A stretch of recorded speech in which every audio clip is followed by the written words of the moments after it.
Hey everyone, Gaijin Goomba here. So like every gamer in the world, I've been completely sucked into Mario Odyssey for the last week now. After all, we haven't had an open world Mario game for, what, 7 years now? Odyssey's been a long time coming. And while some of you might feel the need to accuse me of covering this game due to its sheer hype and clickability right now, well, you'd be absolutely right. But something you gotta understand is that this was the franchise that got me started doing culture and gaming in the first place. One middle-aged, overweight Italian, not plumber, and a Tanuki Kigurumi is what started me down the 5-year-old path of trying to rip every cultural reference I can find in games old and new. And if my last video on this game wasn't a dead giveaway, there is a lot for me to explore in Mario Odyssey. Tons of new locations, new enemies. But today I actually want to talk about Mario's new ally Cappy and why everyone should be very, very afraid of him. Why? Because he's a freaking soul-sucking yokai!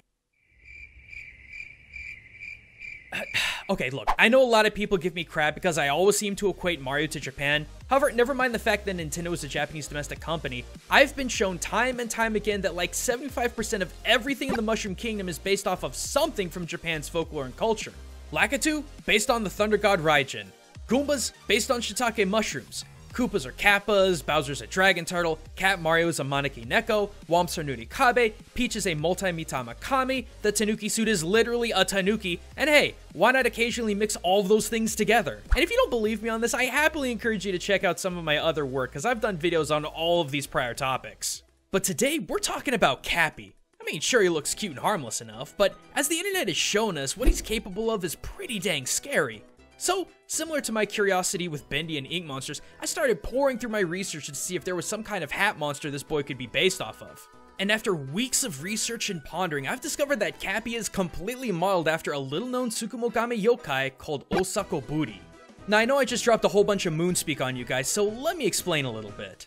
First of all, I'm sure you're asking, what the heck is a Tsukumogami, other than a word with way too many vowels? Well, in a nutshell, Tsukumogami are Japanese thing monsters that come to life because they literally have been around for so long they get possessed by spirits. And there are dozens and dozens and dozens of these things. Usually it takes a full 100 years for an item to become a Tsukumogami, but I've read about a few exceptions like Mokumokuren, who are inspirited shoji walls that come to life when too many holes get punched in them. But a good 90% of them come to life simply by being old. This in turn meant that in order to keep one's personal belongings from becoming a pestering spirit at best and a vindictive murderer at worst, personal items had to be ritualistically prayed for and burned at the local shrine so they didn't become possessed and soak terror within their home. Still scratching your head on this? Alright, remember those one-eyed umbrellas you fight in Mario Land 6 Golden Coins and Kirby's Dream Land 2? That's actually known as a Kasa Obake. Basically what happens when your umbrella turns a century old, comes to life, and becomes a monster. Simple, right? You've seen these before. But Osakoburi? Yeah, let me just say that the use of these in popular culture is pretty dang non-existent. So rare, in fact, that I had to commission additional artwork to help explain what this boy is. Which I got from my good buddy the Gecko Ninja. Go check him out if you haven't, he does all my artwork. But yeah, even though this yokai monster is chronicled in the granddaddy of Japan's monster folklore books, the Illustrated Night Parade of 100 Demons, or Gazu Hyaki Yagyo, I've only been able to get a handful of information about it. But believe you me, from what I could find, Cappy's connections to the Osakoburi are terrifyingly close. So what is an Osakoburi? Well, long story short, it's a hat, but not just any hat. In ancient depictions, it's usually a very regal long crown called an oshiko that emperors, magistrates, and other high-ranking government workers would wear. Except unknown to these officials, their symbol of authority was actually a ghostly spirit possessing their crown. Moving on over to Cappy in Mario Odyssey, it's absolutely no question that he's a ghost. I mean, look at him. He's pure white, translucent, he's got those little ghost wispy flippers going on. Seriously, when I first saw him, I literally thought he was just a boo wearing a hat. And it's not just Cappy, I mean, he lives in a freaking community of hat ghosts. Again, they got those little tendril thingies under their hat bodies. And if that's not enough to convince you, just look at their home, the Hat Kingdom. It's so full of monotone grays, blacks, and whites, it could be a subdivision of Halloween Town. They're truly a society of spook spirits, no question there. But if you think this is just a case of mistaken identity, check this out. Cappy has a very specific set of powers that he's able to share with Mario. Nintendo themselves have confirmed this. And it's those specific powers that make him so similar to the Osakoburi. We've seen that Cappy as a spirit has the ability to possess multiple hats, has the ability to shove Mario's entity into capturing anything Mario tosses his hat onto. But on reflection, this also likely means that Cappy's powers gives him access to the soul of the thing being captured. How else could he shove Mario's soul into his targets otherwise? And this is the exact same behavior and abilities that the Osakoburi has. For one, the Osakuburi has the ability to possess clothing of any kind to use as a body. They use their long spectral tendrils that come from the bottom of their hat head to wrap up in kimonos, coats, anything they can get their spooky tentacles on, and possesses it as an extension of themselves. And when those items are no longer of use, the Osakuburi will drop them and find a more suitable disguise to possess.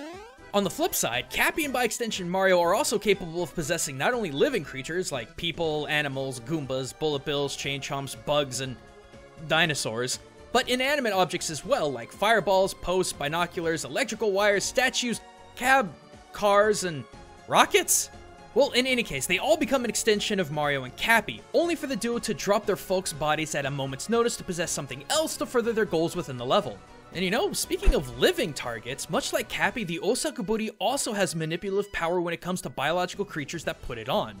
Though these monsters have to be very careful, as once their cover's blown, they have to find a new target. Now, in general, Osakuburi will absorb the living essence and memories from the living being that put it on, slowly draining both positive and negative energies. Basically, imagine what would happen if someone tried to use a Metroid for a hat, only a tad more subtle. While Osakuburi do not directly take control of their victims for fear that they'll get found out, they will use subtle control to make sure that the wearer doesn't part with them to feed on them another day, making their target feel like that they need to keep the Osakuburi hat around for security. So while it doesn't take over its target as aggressively as Cappy does in Odyssey, the Osakuburi does extend control over its victim, just very subtly. Wait, when you first meet Cappy, he seems to really go above and beyond to get Mario to like him. Then once Mario has Cappy possess his hat, well, Cappy's work is done. He has the unstoppable Mario at his side to get his sister back. I mean, I know Bowser kidnapped Peach and that's typically where Mario steps in anyway, but in a very real way, Cappy's able to manipulate Mario into taking him with and basically do what he needs. Not so unlike the Osakuburi. So when you consider the fact that both of these two are spirits, possess hats, and have the ability to manipulate their victims directly, how could you not come to the conclusion that Nintendo is borrowing ideas from yokai folklore? Certainly wouldn't be the first time. That in turn makes me wonder, why does Bowser even need Tiara? I mean, what exactly did it matter? I get that he wants his wedding to be the most extravagant thing in the universe, literally, but Tiara really is just a basic looking headpiece.